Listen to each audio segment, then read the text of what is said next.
कोटा के अंदर भद्दे मैसेज करने वाले प्रिंसिपल के खिलाफ में स्टूडेंट्स ने हंगामा कर दिया है। उनका कहना है कि वे जांच के अंदर प्रभावित कर रहे हैं कार्रवाई को। अब उनको हटा देना चाहिए और उनको हटाने के बाद में ही जांच पड़ताल की जानी चाहिए। इससे किसी भी प्रकार के नुकसान की संभावना कम हो जाएगी और मामला भी सही तरीके से सुलझता हुआ नजर आएगा। लेकिन हाल फिलहाल ये जो प्रदर्शन किया जा रहा है, इस प्रदर्शन के पीछे की मांगे क्या हैं और अभी तक क्या ताजा अपडेट सामने आया, दिखाएंगे इस रिपोर्ट में।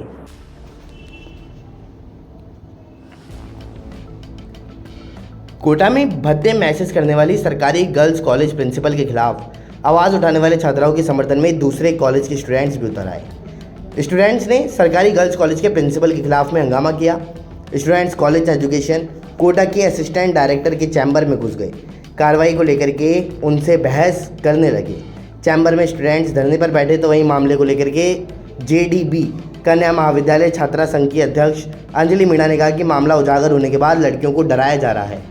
प्रिंसिपल मीडिया से बार बार सुसाइड करने की बात कहकर मामले को गुमराह करने की कोशिश कर रहे थे। पहले प्रिंसिपल को पद से हटाया जाए, उसके बाद जांच हो ताकि मामला निष्पक्ष रूप से सामने आ सके। बता दें कि छात्राओं ने प्रिंसिपल पर गंभीर आरोप लगाए थे। प्रिंसिपल व्हाट्सएप पर भद्दे मैसेज भेजते थे और देर रात चैटिंग के लिए दबाव भी बनाते थे। प्रिंसिपल छात्राओं को अपने रूम में बैठाते थे और बाहर गार्ड तैनात कर देते थे। बात न मानने पर कम मार्क्स या फेल करने की धमकी भी दी जाती थी। अलवर मिनी सचिवालय को बम से उड़ाने की धमकी दी गई।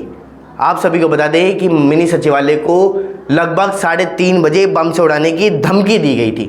उसमें खत के अंदर जो ईमेल आया था, उस मेल में ये लिखा हुआ था कि 3:30 बजे मिनी सचिवालय को उड़ा दिया जाएगा, आप रोक सकते हैं तो रोक लीजिए।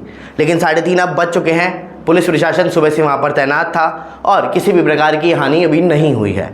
वहीं बता दें कि सर्च अभियान चलाया गया। सर्च अभियान में भी कोई भी प्रकार की विस्फोटक सामग्री बरामद नहीं की गई है, तो ये राहत की बात है। लेकिन ये धमकी किसने दी और इसके पीछे किसका हाथ हो सकता है, इन सभी की तमाम जानकारियां देखिए इस रिपोर्ट में। अलवर मिनी सचिवालय को बम से उड़ाने की धमकी मिलने के बाद जयपुर से आई टीम ने जांच करने के बाद में साफ कर दिया कि कोई संदिग्ध वस्तु नहीं मिली। सुबह करीब 8 बजे से शाम 4 बजे तक मिनी सचिवालय में जांच की गई। जयपुर से बम स्क्वाड टीम ने पूरी जांच की। उसके बाद अलवर ASP तेजपाल सिंह ने कहा कि मेल के अनुसार मिनी सचिवालय में कोई IDX या अन्य विस्फोटक सामग्री नहीं मिली। बाकी मेल कहां से भेजी गई उसकी तकनीकी जांच की जा रही है। बताया जा रहा है कि कलेक्ट्रेट के ऑफिशियल मेल पर देर रात मैसेज आया था। सुबह जब अधिकारियों को इसके बारे में पता चला तो इसके मेन गेट को बंद कर दिया गया।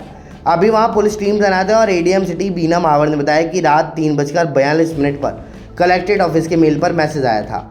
मेल में लिखा है, अस्सलाम कलेक्टर, मिनी सचिवालय में IDX इंस्टॉल कर दिया है, मंगलवार 3 बजे तक उड़ा दिया जाएगा। यह मैसेज प्रशासन को सुबह 7 बजे पता चला। इसके बाद पुलिस प्रशासन ने कलेक्ट्रेट ऑफिस पूरा खाली कराया और दोनों मुख्य गेट बंद करवा दिए।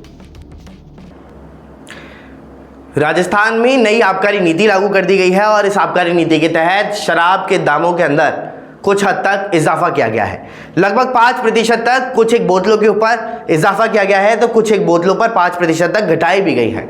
आपकी जो सबसे मनपसंद ब्रांड है वह अब कितने में मिलती हुई नजर आएगी, इन सभी की तमाम जानकारियां दिखाएंगे इस रिपोर्ट में। आबकारी विभाग ने नए वित्तीय वर्ष 2025-26 के लिए शराब की नई कीमतों का ऐलान कर दिया। बियर और विस्की सहित कई अंग्रेजी ब्रांड 5% तक महंगी हुई, जबकि कुछ ब्रांड्स की कीमतों में उतनी ही कमी की गई है। आज से प्रदेश की सभी लाइसेंस शराब दुकानों पर नई कीमतें लागू हो गई। दुकानदारों को नई रेट लिस्ट दुकान पर लगी होनी और नई MRP पर ही बिक्री करनी होगी।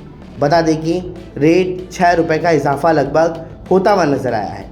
वहीं 1000 रुपये की बोतल मिलने वाली विस्की की कीमत 5% बढ़ाई गई, यानी 50 रुपये की बढ़ोतरी की गई है। ठीक इसी तरह चुनिंदा ब्रांड्स पर इतने रुपए घटाए गए। आबकारी विभाग का मुख्यालय उदयपुर है, जहां से लाइसेंस प्राप्त प्रदेश में करीब 7,765 शराब की दुकानें हैं। इनसे विभाग को वित्तीय वर्ष 2024-25 में 17,200 करोड़ रुपए का रेवेन्यू अर्जित हुआ था। यह प्रदेश में किसी सरकारी विभाग में सबसे ज़्यादा रेवेन्यू सामने आया।